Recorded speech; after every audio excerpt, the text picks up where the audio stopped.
Em dic Angelina Gomà Fontanet, soc d'Artesa de Segre, província de Lleida, soc bisiesta, vaig néixer el 29 de febrer de l'any 1948, el meu pare es deia Mariano, la meva mare es deia Engràcia, el meu pare era matalasser, la meva mare tenia una botiga, podem dir que som de la postguerra, el meu pare va anar a la guerra, amb 2 fills ja nascuts, i ens vam criar d'aquella manera que ens criàvem en aquella època.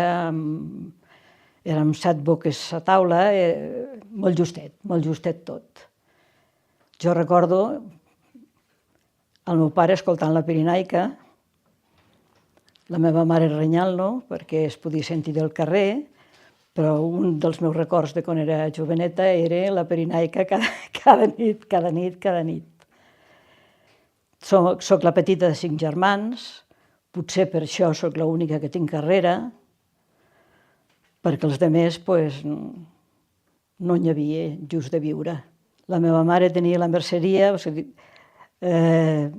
merceria una mica de tot, joguines, per ella la botiga era el primer. Si algú tocava el timbre a l'hora de dinar, s'havia de deixar de dinar perquè el client tenia raó i era el primer. I el meu pare, a l'estiu el veia molt poc, perquè sortia de matinada, feia matalassos tot el dia, arribava molt cansat i l'endemà torna. I a l'hivern el recordo fent edredons i escoltant la Pirinaica.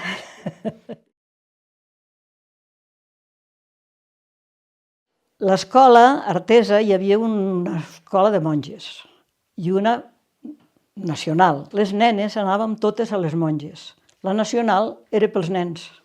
Una ensenyança, la recordo, bastant deficient, molt resar, molt cosir, coneixements los justos. Llavors, quan va arribar l'edat de que ja s'acabava, les monges van cridar als meus pares i els van dir que era una pena que jo no fes alguna cosa més amunt perquè era una nena aplicada que ho trauria. El batxillerat el vaig fer a Artesa, però no a les monges, sinó a una acadèmia que es va posar privada amb un professor que xapó, però lliure. Jo no vaig ser mestra per vocació. La vocació em va venir més tard quan vaig veure el que era. Vaig ser mestra perquè era l'única cosa que la meva família es podia permetre. Mestra o auxiliar d'infermeria a Sant Pau perquè hi havia una persona del poble que hi portava molta gent. Quan vaig veure que tu agafes un nen del no-res i el deixes llegint, per exemple, va ser quan vaig pensar, això és el que et va tu. Tots els mestres sortien de l'escola anomenada normal. Allí no s'ensenyava res més, cap més carrera.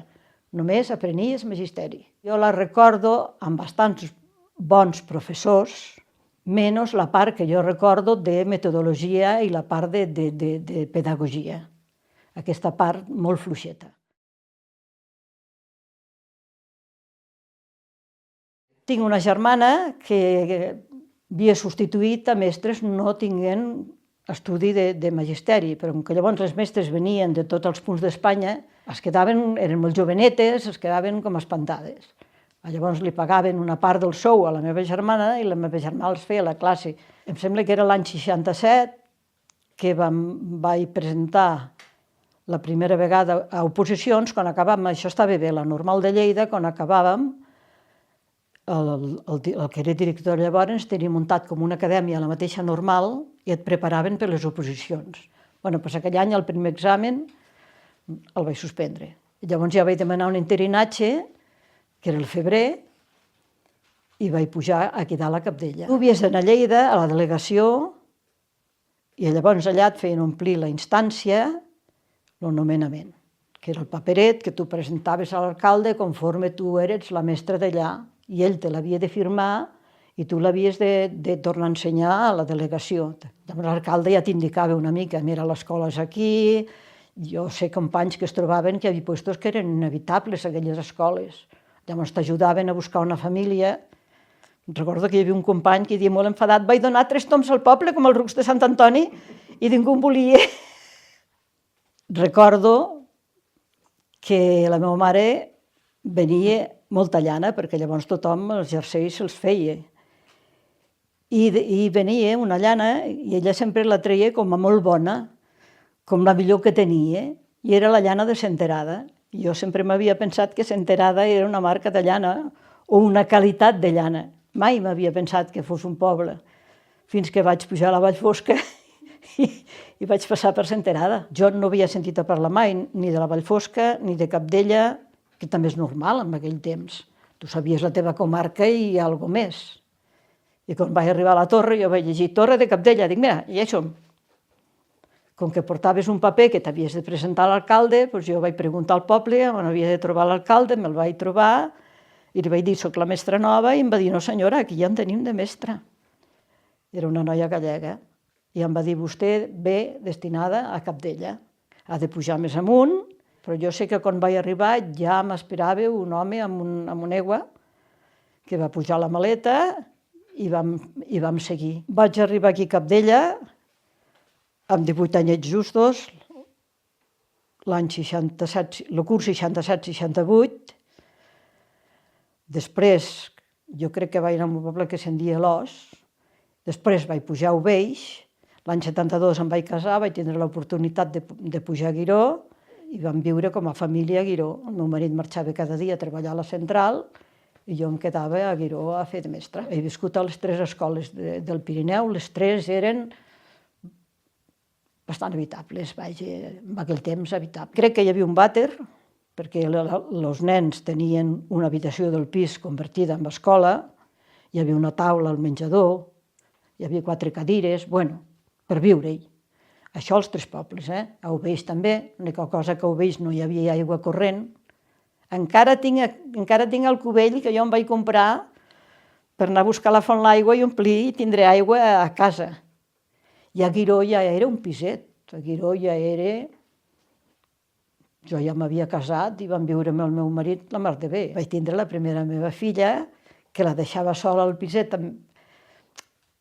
Era recient nascuda, no és un molle, vull dir, pujava potser una vegada o dues a mirar-la, a l'hora del pati li anava a donar el biberon, tornava a baixar i així fins que va marxar. La baixa llavors era 40 dies, però quan tu estaves 18 mesos et donaven la baixa, que per mi eren molt justos, perquè jo quan vaig tornar a treballar de la Raquel no em sentia encara refeta.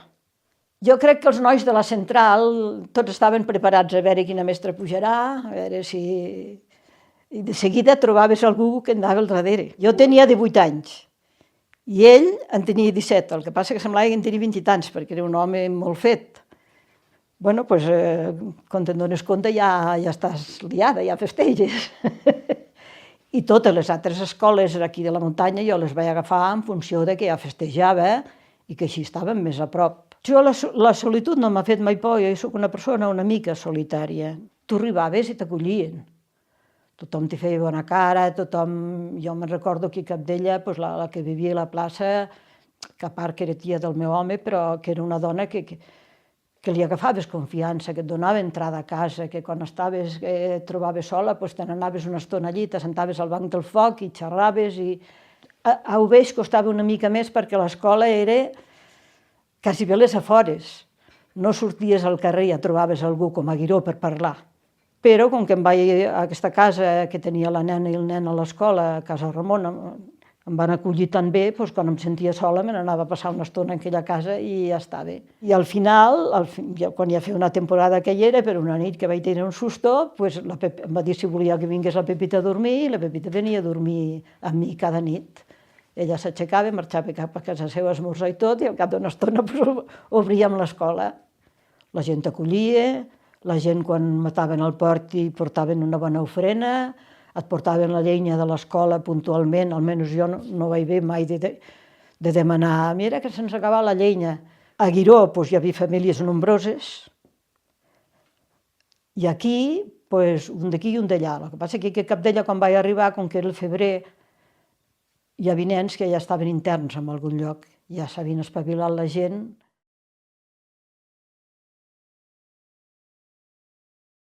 L'horari escolar era de 9 a 12, de 3 a 5. Al setembre jo crec que començava el 15. Era més llarg, començàvem a mig setembre.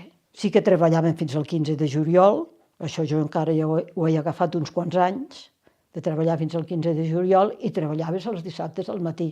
Teníem pràcticament res, molts pocs recursos, jo crec que ni un trist diccionari, alguna enciclopèdia d'aquestes antigues, feies el que podies. No hi havia gran cosa, però els nens eren molt obedients, les famílies t'apoyaven molt, hi havia llibres de text. Jo no sóc contra els llibres de text. Crec que hi ha molts mètodes, però a mi no em sobren els llibres.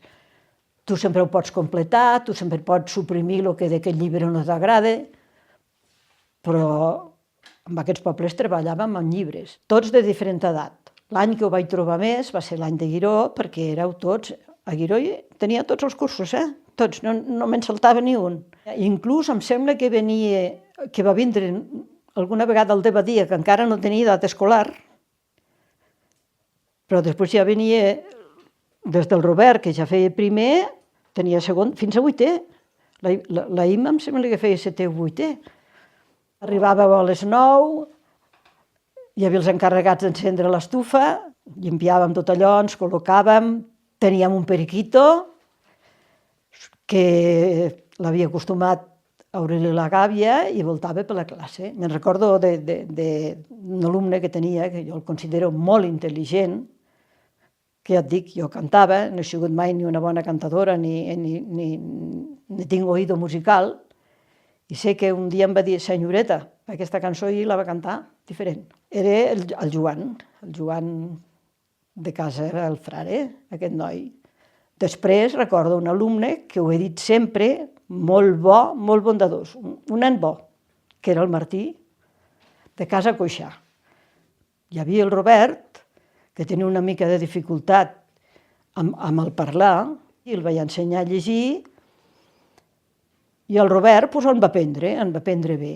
I jo crec que és quan es va donar compte que les paraules tenien més d'una síl·laba, perquè ell només en dia una. I va començar a arreglar la parla.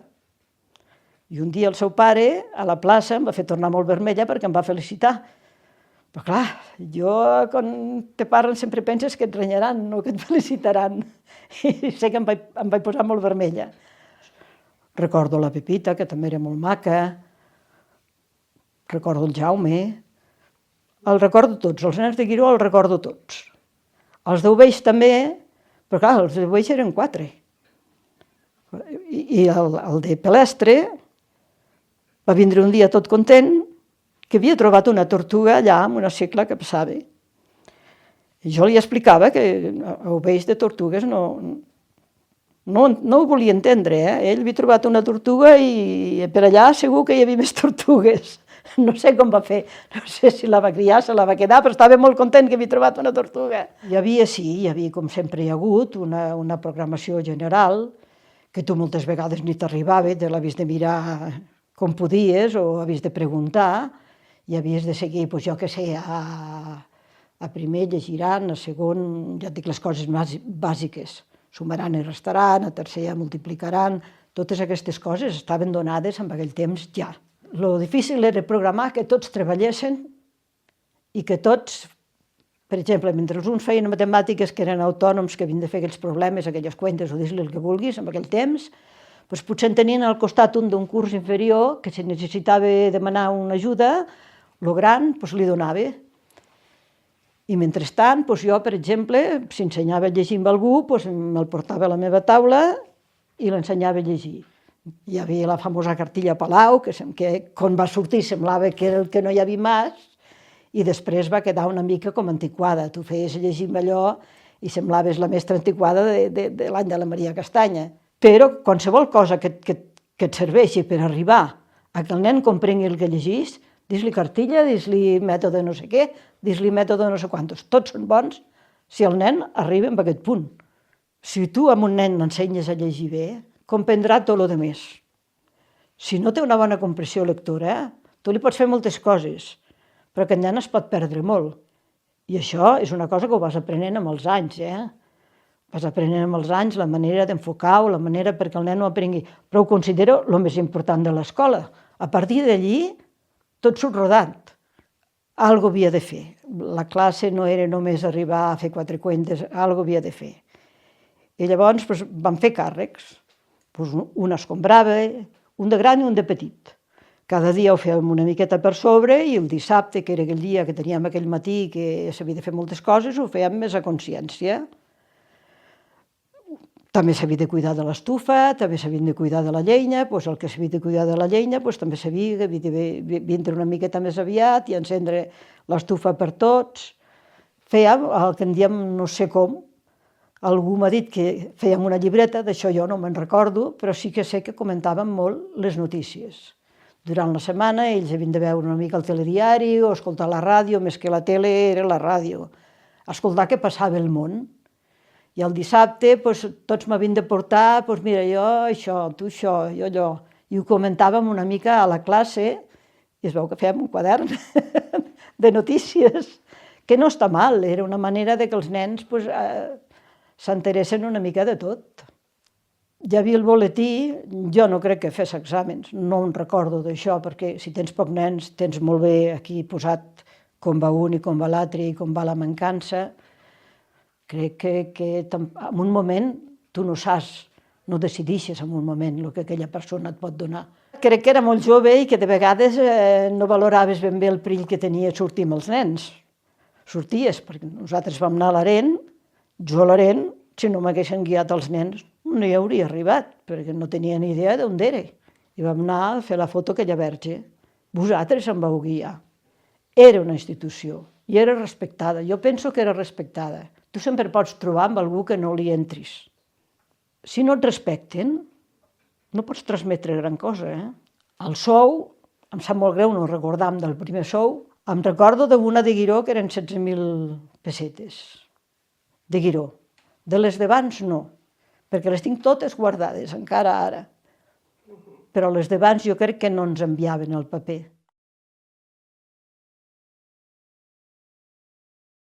Jo penso que els valors els ha de donar la família. L'escola els ha de reforçar.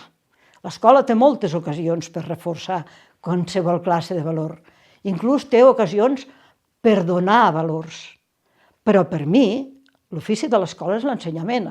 Jo crec que l'escola va néixer per ensenyar. Però per mi l'escola és el lloc on tu vas aprendre tot el que la vida et donarà. L'escola d'avui en dia soc una mica crítica. Aquí penso que els protegim massa, penso que divaguem molt cap a moltes coses, van escurçant les hores de les lectives, de les coses i van allargant, jo què sé, els sentiments. Doncs està molt bé l'educació emocional. Però tu, si ets una bona mestra a la classe, encara que facis matemàtiques, l'educació emocional l'estàs donant. Però no ens oblidem que l'escola és donar coneixements. I jo penso que en aquest aspecte han baixat escales, totes les coses són cícliques, suposo que quan arribaran a baix tornaran a pujar una mica. La part de passar del castellà al català a mi em va costar, perquè jo havia après en castellà, perquè jo quan agafava un paper i un llapis el meu cap canviava de xip i pensava en castellà, i quan em van dir que havia de fer la classe en català em va semblar que no ho sabria fer, em va costar. Jo no sabia escriure en català, mai se m'havia ocorrit. I quan ja feia una temporada que feia classe en català em vaig donar compte que allò era molt bonic. Estaves pensant en la teva llengua, estaves parlant amb la teva llengua. Les escoles les tancaven perquè no eren rentables a nivell de pagar un mestre, de pagar tot allò per 3 o 4 alumnes. Llavors va començar la moda que allà no hi havia 4 o 5 alumnes, es tancava. Però van tancar d'escoles, sobretot al Pirineu, quasi bé totes, perquè no hi havia una escola al Pirineu que tingués 20 alumnes. Jo crec que està bé com està ara, que en tant hi ha una unitària i hi ha serveis perquè tots els nens puguin anar amb aquella unitària i està molt ben muntada, crec que està bé. Però han hagut de tornar a ressuscitar aquestes escoles, que no hi eren. S'han hagut de donar compte que allò feia falta. Abans, poblet petitet, ja et dic, aquí Capdella tenia 3 nens, em sembla. I hi havia mestre, i hi havia escola. Tal com estan ara les unitàries, jo les trobo molt maques, molt enriquidores, i molt bé. I si fos jove, demanaria una unitària.